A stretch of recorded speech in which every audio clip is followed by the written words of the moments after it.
It is time that we experience the #1 attraction in all of Jordan, the fabled rose-red city that is half as old as time. In the words of the man who rediscovered it, the Swiss explorer Jean Burckhardt, it is the most elegant remains in antiquity. Welcome to Petra. Our scenic Essence of Egypt and Jordan journey has brought us to what is without a doubt one of the world's most extraordinary sights. And even after a trip of endless highlights, nothing can quite prepare you for Petra.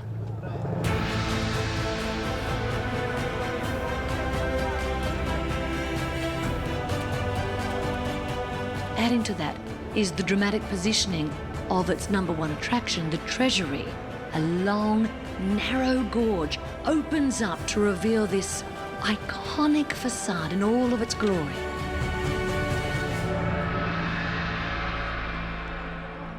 What's inside? There is nothing inside. You know, the Nabateans were different than Egyptian, let's say. So Nabateans used to cremate. Then they put the ash in a jar. They bury the jar some way.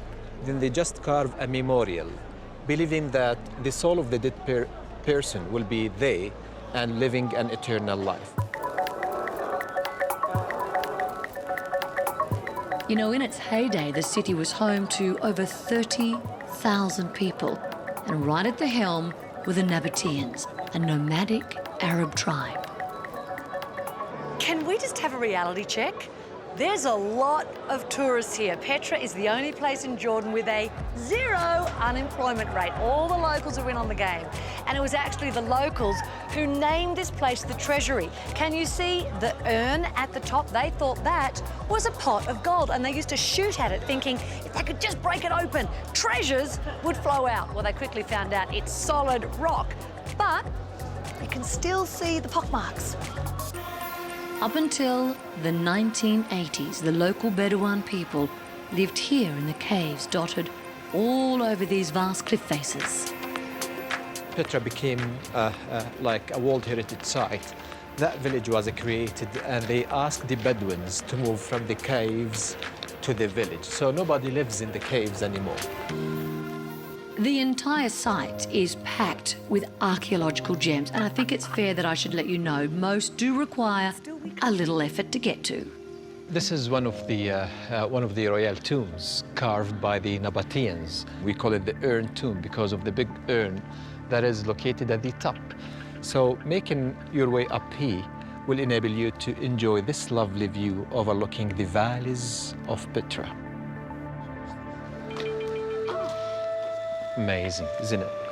Would you look at those colours? Yeah. They're all natural colors. It's iron oxidization. But the black color has a different story. Around 60 years ago, a local family was living over here, and they wanted to make a fire for cooking. So you can see the place of the fire just right. That would make sense. Yeah.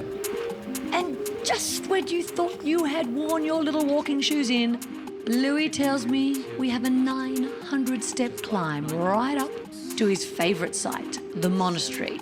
So why would they build it so far up, so far away? A memorial belongs to a king whose name is Obada, and he is the only Nabatean king who asked his people to worship him.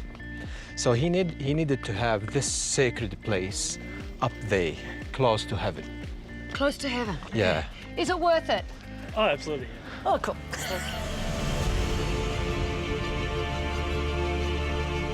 Being hidden high in the hills gives this legendary monument even more wow factor. It's kind of similar in design to the Treasury, but it's bigger, and some would say it's even more beautiful. Yeah, it's you know, from my personal point of view, it's the most beautiful carving in the whole place. Why do you say that?